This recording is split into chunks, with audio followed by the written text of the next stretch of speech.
तो कैसे हो सभी। आशा करता हूँ सभी अच्छे होंगे। चलिए दोस्तों, स्टार्ट करते हैं डिक्टेशन। तैयार हो जाइए आप। Ready, start. माननीय सभापति जी, मैं आपका धन्यवाद करता हूँ कि आपने मुझे किसानों की समस्याओं पर हो रही बहस में भाग लेने का अवसर दिया। यह मुद्दा ऐसा है जिस पर देश के सभी लोगों का जीवन निर्भर है।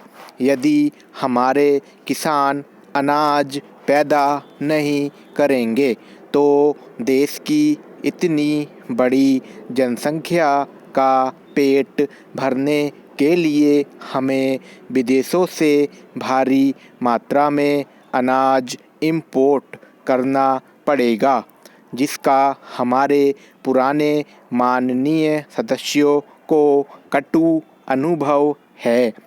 आपको भी याद होगा कि अमेरिका से PL 480 के अधीन जो गेहूं आयात किया जाता था, उसको राशन की दुकानों पर लाइन लगाकर हम किस प्रकार खरीदते थे और उसके लाल आटे को नोच नोच कर खाते थे।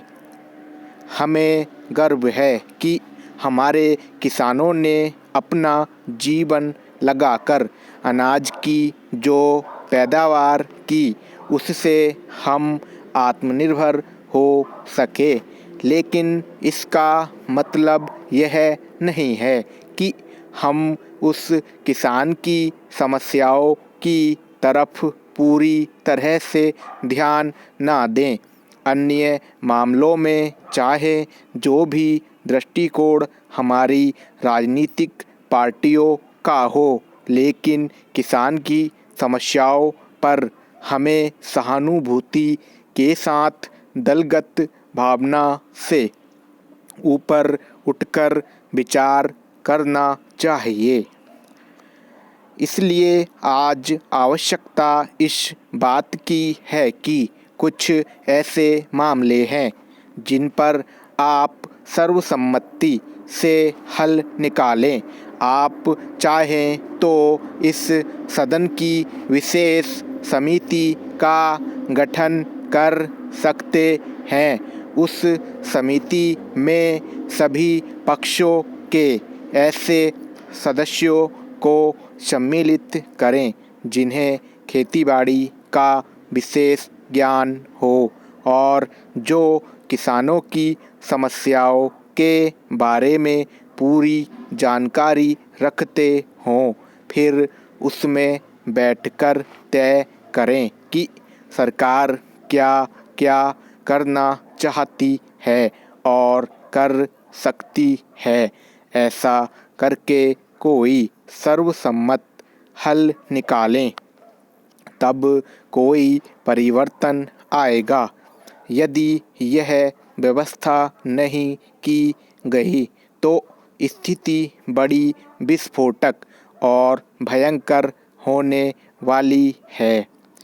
कृषि मंत्री जी, इसे आप भी अनुभव कर रहे होंगे। हम तो कर ही रहे हैं, क्योंकि हम रोज ही देख रहे हैं कि देश में गरीबी रेखा के नीचे रहने वालों की संख्या लगातार बढ़ती जा रही है और जो अमीर लोग हैं वे और अमीर होते जा रहे हैं। यह किस तरह का आपका समाजवाद है जहां इतनी असमानता है।